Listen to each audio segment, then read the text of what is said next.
Hello అందరికీ భోగి సంక్రాంతి శుభాకాంక్షలు. ఈరోజు మీ అందరికీ చికెన్ పులుసు దోశల్ని ఎలా చేయాలో మీ అందరికీ చెప్తాను. నెల్లూరు భోగి అంటే అందరి ఇంట్లో దోశలు చికెన్ పులుసే. దోశలు చికెన్ పులుసు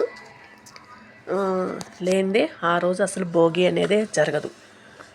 మా చిన్నప్పుడైతే మా నాన్నగారు ఉదయాన్నే 6ంటికే చికెన్ తీసుకొచ్చేసేవాడు అనమాట. 8 కల్లా దోశలు తినేసేవాళ్ళం మేము. అది కానీ నేను చేసే ఈ పులుసు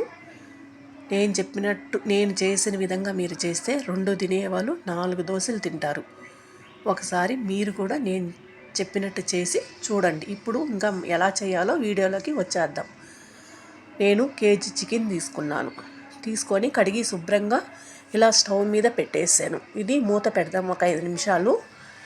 4 ఉల్లిపాయలు, లవంగాలు, యాలకులు, చెక్క, కొంచెం 2 టేబుల్ స్పూన్ల గసగసాలు తీసుకున్నాను. ఈ గసగసాలు వేస్తే మంచి టేస్ట్ వస్తుంది. కొంచెం జీడిపప్పు, ఎండు కొబ్బరి, అల్లం, వెల్లుల్లి, 2 టేబుల్ స్పూన్ల ధనియాలు. ఇవన్నీ పచ్చిగా రుబ్బుకుంటేనే కూర అనేది టేస్ట్ వస్తుంది. గసగసాల్లో కొంచెం వాటర్ వేసుకుందాము మెత్తగా అవడానికి. మనం రుబ్బేటప్పుడు మెత్తగా వస్తుంది.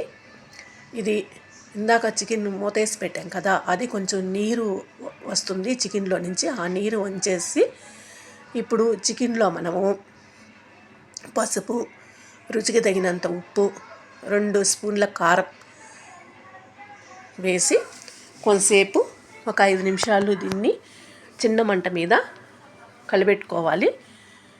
ఇది ఎందుకంటే ముక్కకి ఉప్పు కారం పడుతుంది ఇలా కలిపితే. ఇప్పుడు దీన్ని మూత పెట్టేస్తాము. ఈ లోపల మనం ఉల్లిపాయలు వేపుకుందాము.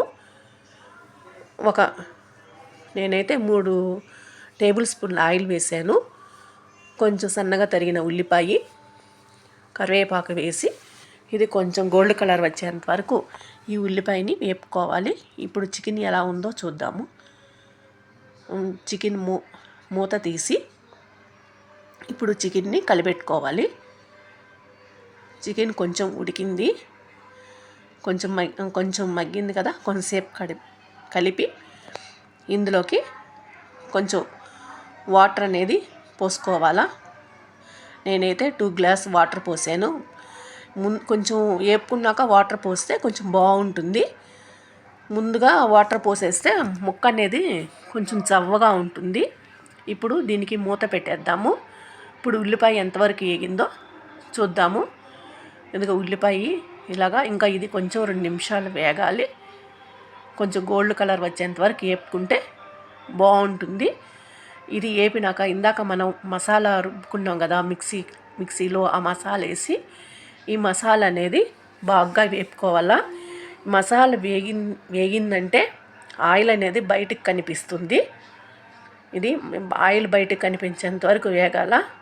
ఇప్పుడు కూర ఎంతవరకు వచ్చిందో చూద్దాము. ఇదిగో ఉడుకుతుంది. ఇప్పుడు కొంచెం పచ్చి కరివేపాకు వేసాను.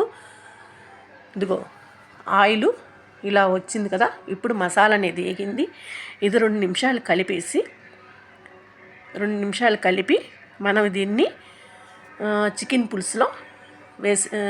పులుసులో ఈ మసాలా అనేది వేసేద్దాము. ఇలాగ మసాలా వేసుకోవాలి. కొందరు పచ్చి మసాలా కూడా వేసుకుంటారు వేపకుండా. అది కూడా టేస్ట్ బాగానే ఉంటుంది. మా చిన్నప్పుడైతే మా అమ్మ పచ్చి మసాలా వేసేది. సగం చికెన్ ఉడికినాక పచ్చి మసాలా వేసేది. అది నాటుకోడి కూరలు అయితే బాగుంటుంది. ఇది బాయిలర్ కోడి కదా, చికెన్ తొందరగా ఉడికిపోతుంది. అందుకని కొంచెం మసాలా అనేది వేసుకుంటే బాగుంటుంది. ఇది 5 నిమిషాలు ఉడకాలి మసాలా వేసాక. ఇప్పుడు దోశలు పోసుకుందాము. చూడండి, ఇలా దోశలు పోసుకొని ఒక హాట్ బాక్స్లో పెట్టేసేసుకున్నామంటే చికెన్ కూర అయిన వెంటనే మనము దోశలు చికెన్ పులుసు తినేసేయవచ్చు. ఇప్పుడు చికెను ఎంతవరకు ఉడికిందో చూద్దాము.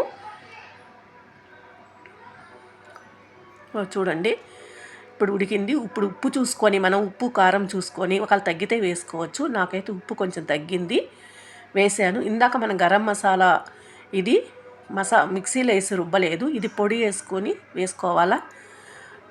పొడి వేసుకుంటేనే బాగుంటుంది. అది దించే ముందు ఒక 5 నిమిషాల ముందు వేసుకోవాలి. ఆ పొడి వేసుకుంటేనే ఆ స్మెల్ అనేది బాగుంటుంది.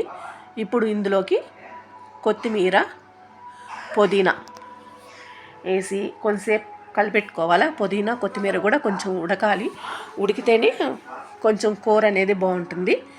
ఇప్పుడు ఇది ఒక 5 నిమిషాలు మనము మూత పెట్టేసేసుకుందాము. ఒక 5 నిమిషాలు మూత పెట్టుకుంటే చాలు. ఇలాగా ఇంకా 5 నిమిషాల తర్వాత ఆయిల్ చూడండి పైకి వచ్చేసింది. ఇప్పుడు చికెన్ పులుసు అయితే రెడీ అయిపోయింది. ఇది అంత పలచగా లేదు, చిక్కగా లేదు. ఇది దోశలోకి సూపర్గా ఉంటుంది. మీరు కూడా ఒకసారి ట్రై చేయండి. నా వీడియోకి ఒక లైక్ కొట్టండి ప్లీజ్.